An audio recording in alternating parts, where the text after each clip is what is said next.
به ونتوكل عليه ونعوذ بالله من شرور أنفسنا ومن سيئات أعمالنا من يهده الله فلا مضل له ومن يضلله فلا هادي له وأشهد أن لا إله إلا الله وحده لا شريك له وأشهد أن محمدًا عبده ورسوله وقال تعالى كل نفس ذائقة الموت وقال اللهم رجبا اللهم بارك لنا رجبا وشعبان وبلغنا رمضان وقال تعالى يا أيها الذين آمنوا ادخلوا في السلم كافة ولا تتبعوا خطوات الشيطان إنه لكم عدو مبين إن الله وملائكته يصلون على النبي يا أيها الذين آمنوا صلوا عليه وسلموا تسليما شكر درود إبراهيم اللهم صل على محمد وعلى آل محمد كما صليت على إبراهيم وعلى آل إبراهيم إنك حميد مجيد اللهم بارك على محمد وعلى آل محمد كما باركت على إبراهيم وعلى آل إبراهيم إنك حميد مجيد সমস্ত প্রশংসা সেই মহান আল্লাহ সুবহানাহু ওয়া তাআলার জন্য যে আল্লাহ তাবারক ওয়া তাআলা আমাদেরকে আল্লাহর মহান মসজিদে আসার বসার দিনের কথা বলা শোনার তৌফিক দান করেছেন সেই মহান মুনিবের দরবারে সকলে উচ্চ আওয়াজে শুকরিয়া আদায় করি আলহামদুলিল্লাহ আলহামদুলিল্লাহ রজব মাসের শেষ জুমআ আল্লাহ পাক আমাদের জীবনের জিন্দেগীর সমস্ত গুনাহগুলো maaf করে দেন বলে আল্লাহুম্মা আমিন আমাদের প্রাণপ্রিয় রাসূল আমরা সকলেই তার প্রতি দরুদ পড়ি বলি সাল্লাল্লাহু আলাইহি ওয়াসাল্লাম আল্লাহর নবী এই মাসে বেশি বেশি করে বলতেন আল্লাহুম্মা বারিক লানা রাজাবা ওয়া শাবানা ওয়া বাল্লিগনা রমাদান আল্লাহ নবী প্রায় সব সময় এই দোয়া করতেন রব্বানা লা তুযিগ কুলুবানা বা'দা ইয হাদাইতানা ওয়া হাব লানা মিন লাদুনকা রাহমাহ ইন্নাকা আনতাল ওয়াহ্হাব আল্লাহুম্মা হাসিবনি হিসাবান يسيرا اللهم عائشة إلا عائشة آخرة اللهم اغفر وارحم وأنت خير الراحمين اللهم إني أعوذ بك من عذاب الموت وفتنة الموت من عذاب القبر وفتنة القبر من عذاب نار جهنم ومن فتنة مسيح الدجال اللهم اغفر لي وارحمني واهدني وعافني ওয়াফিনি ওয়ারযুকনি সমস্ত দোয়াগুলোর সওয়াব আল্লাহ পাক আমাদের আমলনামায় দান করুন আমিন।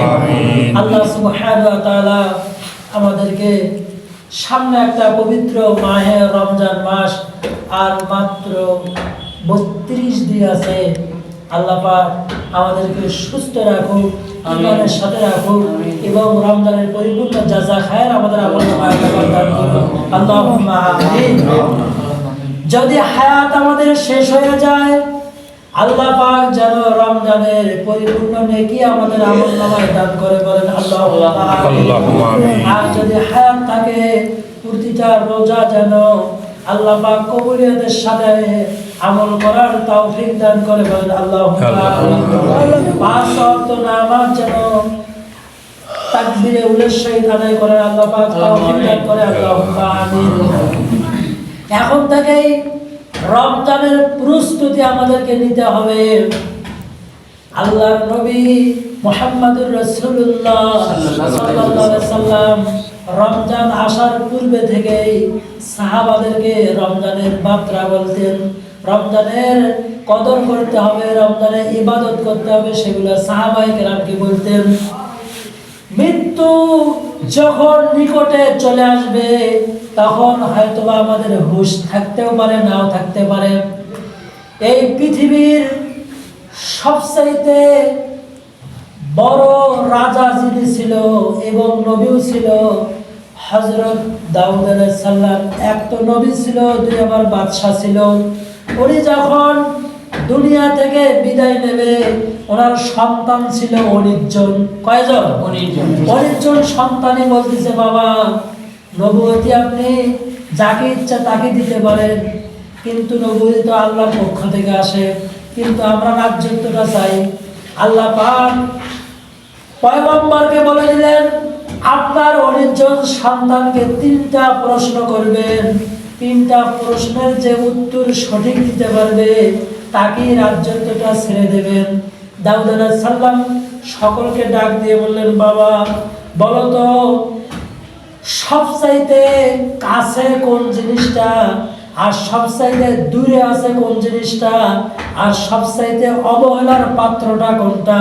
একটা হলো দূরে আছে কোন জিনিস, 2 কাছে আছে কোন জিনিস, 3 সবচাইতে অবহেলা হতে হয় কোন জিনিস?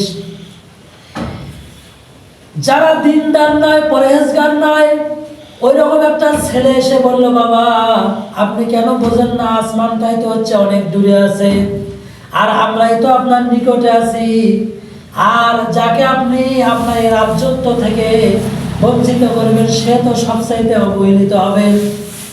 আল্লাহর নবী পয়গম্বর বললেন, তোমাদের 3টা প্রশ্নের সঠিক উত্তর এখনো দিতে পারো নাই। এবার বললেন পয়গম্বর হবে, আগামীতে নবী হবে হযরত সুলাইমান আলাইহিস সালাম। তাকে জিজ্ঞেস করলেন, বাবা সবাই তো ভুল উত্তর দিল, তুমি কি উত্তর দিবা? বলতেছে, বাবা আমি লক্ষ্য করতেছি সবচাইতে কাছে হলো আমাদের মউত। সবচাইতে কাছে কি? আমাদের নবী, বিশ্ব নবী মুহাম্মদুর রাসূলুল্লাহ সাল্লাল্লাহু আলাইহি সাল্লাম বলেছেন, সাহাবীরা তোমরা মৃত্যুকে কত কাছে মনে করো? বলছে, আমরা ফজর পড়েছি, আবার জোহর পড়তে পারি কিনা, এই সময়টাকে আমরা মৃত্যু মনে করি। আল্লাহর নবী সাহাবাদেরকে লক্ষ্য করে বললেন, সাহাবীরা ডান দিকে সালাম ফিরেছো জীবিত অবস্থায়, বাম দিকে ফিরানোর পূর্বেই তোমার মৃত্যু হতে পারে। তাহলে মৃত্যুর নিকটে না দূরে? এত নিকটে। আমি ডান দিকে সালাম ফিরেছি, বাম দিকে ফিরানোর পূর্বে মালাকুল মউত আজরাইল নিকটে আসতে পারে। কথা বলেন ঠিক কিনা? এই জন্য মৃত্যু যেহেতু আমাদের কাছে, মৃত্যুর পূর্বে মৃত্যুর জন্য প্রস্তুতি গ্রহণ করতে হবে। আল্লাহর নবী দাউদ আলাইহিস সালাম বললেন, হে আমার কলিজার টুকরা সন্তান, তোমার প্রশ্ন, তোমার উত্তরটা, তোমার জবাবটা সঠিক হয়েছে। 2 নাম্বার উত্তর দাও। বলতেছে, বাবা আমি তো দেখতেছি কবরটাই হচ্ছে অনেক দূরে, তার মানে আমাদের বাড়ির পাশে কবর, তার কোনো খবর আমাদের কাছে নাই। ওই আসমান তো তাও দেখা যায়, কিন্তু কবরের মধ্যে কি হয় না হয় দেখা যায় না। আল্লাহর নবী দাউদ আলাইহিস সালাম বললেন, বাবা এই উত্তরও তোমার সঠিক হয়েছে, বলেন আলহামদুলিল্লাহ। তাহলে নিকটে হচ্ছে মৃত্যু আর দূরে হলো এই কবর। কবর কারোর জন্য কঠিন জায়গা, আবার কারোর জন্য সহজ জায়গা। নবীজি বলেছেন কবর কারোর জন্য জান্নাতের বাগান, আলহামদুলিল্লাহ। কবর কারোর জন্য জাহান্নামের গর্ত। হযরত উসমান রাদিয়াল্লাহু আনহু এই জন্য কবর দেখলে হাউ মাউ করে কেঁদে উঠতেন। সাহাবায়ে কেরাম জিজ্ঞাসা করতেন, হুজুর আপনি তো জান্নাতের কথাও শোনেন, জাহান্নামের কথাও শোনেন, এত কাঁদেন না, কিন্তু কবর দেখতে দেরি হাউ মাউ করে কান্না করতে দেরি হয় না? হযরত উসমান বললেন, আমি নবীজির মুখ থেকে শুনেছি, সুবহানাল্লাহ, আউওয়ালা মানজিলা মিন মানাজিলিল আখিরা, কবর হবে আখিরাতের প্রথম মঞ্জিল। ওই পরকালের যতগুলো ঘাঁটি আছে তার প্রথম ঘাঁটি হলো এই কবর। নবীজি বললেন, আমা আসাদ্দা ইসরা মিনহু, যদি এই কবরে কেউ আটকে যায়, সমস্ত আরো যে ঘাঁটিগুলো আছে, কিয়ামতের মাঠ আছে, হাসরের মাঠ আছে, ফুলসিরাতের রাস্তা আছে, জাহান্নাম আছে, বলছে এই কবর যদি কেউ আটকে যায়, আরো সামনে যে ঘাঁটিগুলো আছে সবগুলোতে সে আটকে যাবে, বলেন নাউজুবিল্লাহ। আর যদি এই কবরে যদি কেউ নাজাত পেয়ে যায়, কবর যদি কারো প্রশস্ত হয়ে যায়, নবীজি বলছেন কবরটা কারো জন্য হবে সংকীর্ণ, কারো জন্য হবে প্রশস্ত। প্রশস্ত কেমন? চক্ষু দিয়ে যত দূর পর্যন্ত তাকাবে তত দূর পর্যন্ত কবরটা প্রশস্ত হয়ে যাবে, বলেন সুবহানাল্লাহ। এরকম একটা কবর আমাদেরকে আল্লাহ পাক দান করুক, বলেন আল্লাহুম্মা আমিন। আমাদের একজন দিদি ভাই আজ থেকে 7 বছর 5 বছর পূর্বে ওই যমুনা নদীর ধারে মারা গেছে। সে স্বপ্নে যোগে তার কলিজার টুকরা সন্তানকে দেখাচ্ছে বাস্তব। গতকালে আমার সাথে গল্প করলো, বলতেছে যে ও আমার ওয়ারিসেরা, ও আমার কলিজার টুকরা সন্তানেরা, আমার লাশটা এখান থেকে তোলো আর অন্য একটা জায়গায় তোমরা দাফন করো। তুলতে যায়, যারা তুলতে গেছে যা দেখে ওই লাশের শরীর থেকে, কাফনের কাফন থেকে সুঘ্রাণ বের হচ্ছে, বলেন আলহামদুলিল্লাহ। আর সকালবেলায় বিড়িখোর মারা গেছে, সুদখোর মারা গেছে, দুপুরবেলা হতে না হতে তার ওই শরীর থেকে, ওই লাশ থেকে দুর্গন্ধ আসা শুরু হয়ে গেছে, বলেন নাউজুবিল্লাহ। এমন দুর্গন্ধ শুরু হয়ে গেছে, সকলেই মিলে বলতেছে দুটো বাদ দাও তো, এখনই মাটি দাও, এর দুর্গন্ধ আর সহ্য করা যাচ্ছে না। 4-5টা ফ্যান সেট করে দিয়ে রাখছে, তাও দুর্গন্ধ দূর হচ্ছে না। এরপরে মেডিসিন দিচ্ছে, তাও দুর্গন্ধ দূর হচ্ছে না।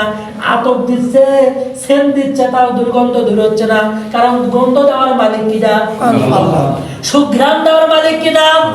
আমল করবে যত তার দেহ থেকে সুঘ্রাণ আসবে তত, সুবহানাল্লাহ। এজন্য আমলের জিন্দেগি করতে হবে, আমলের সাথে জীবনটাকে সাজাতে হবে, বলেন আলহামদুলিল্লাহ। ওই যখন আমি চেতন পেয়েছি, আমি চেতন পাই নাই, আল্লাহ আমাকে চেতন করেছে, জেগে তুলেছে। অনেক মানুষই ফজরের আযান হয় তাও চেতন পায় না, আর তাহাজ্জুদের সময় আল্লাহ আমাকে জাগিয়েছে, আল্লাহ আমার চোখের ঘুম কেড়ে নিয়েছে। তার মানে আল্লাহ চাচ্ছে কি আমি যেন ঠান্ডা পানি দিয়ে ওযু করে 2 রাকাত তাহাজ্জুদের নামাজে দাঁড়িয়ে যাই, বলেন আলহামদুলিল্লাহ। এখন বলতেছে, বিবিকে বলতেছে আমার অনেক টেনশন বেশি, সেই জন্য ঘুম হচ্ছে না। না, তোমার তো ঘুম ভালোই হলো, শেষ রাতে তোমাকে জাগানোর মালিকটাকে আল্লাহ। আল্লাহ চাচ্ছে তোমার কপালটা যেন এই সবাই যখন ঘুমিয়ে থাকবে তখন যেন সেজদায় থাকে, বলেন আলহামদুলিল্লাহ।